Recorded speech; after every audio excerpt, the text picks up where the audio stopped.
ठाकरे म्हणाले आहेत या राज्यामध्ये दोन माकडं आहेत, एक गाडीवाला आहे आणि एक दुसरं आहे आणि ही दोन्ही माकडं भांग प्यालेली आहे आणि काय म्हणाले? दोन्ही माकडं भांग प्यालेली आहेत आणि त्यातून हे राज्याचा कारभार हाकताय तुम्हाला आणि उद्धव याला एकनाथ शिंदेला।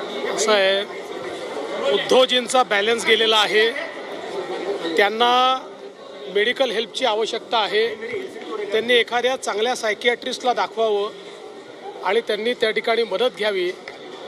मला असं वाटतं की ज्यावेळेस या स्तराला जाऊन एखाद्या पक्षाचा प्रमुख बोलतो त्यावेळी निश्चितपणे त्याला हे लक्षात येतं आहे की जनतेने आपल्याला रिजेक्ट केलेलं आहे आणि म्हणून आता शिवीगाळ करण्यावर ते उतरलेले आहेत। पण मला असं वाटतं की खरोखर त्यांचं जे मानसिक संतुलन बिघडलेलं आहे त्याकरता एखाद्या सायकियाट्रिस्टची मदत त्यांनी घ्यावी।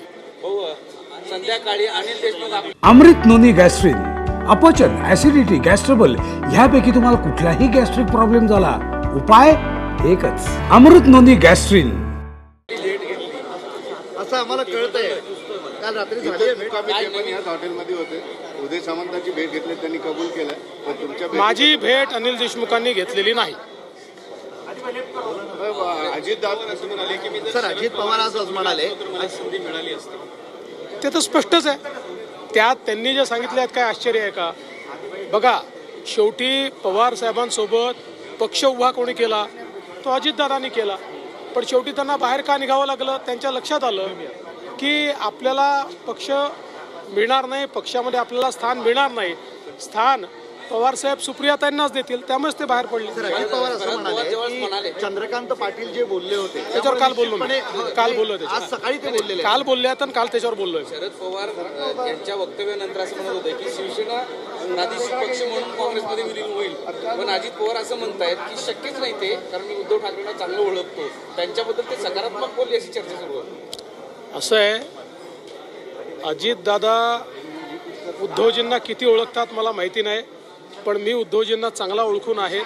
सध्या उद्धवजींचे फिलॉसॉफर आणि गाईड हे पवारसाहेब आहेत, पवारसाहेब जे म्हणतील तेच उद्धवजी करतील। थँक्यू। तर देवेंद्र फडणवीस छत्रपती संभाजीनगरमधून बोलत होते, तर ठाकरेंचा बॅलन्स गेलेला आहे, चांगल्या मानसोपचार तज्ज्ञाला दाखवलं पाहिजे। या स्तराला जाऊन एखाद्या पक्षाचा प्रमुख जेव्हा बोलतो तेव्हा त्याला निश्चितच डॉक्टरची मदत घेणं गरजेचं आहे, असं फडणवीस यांनी टोला मारला आहे।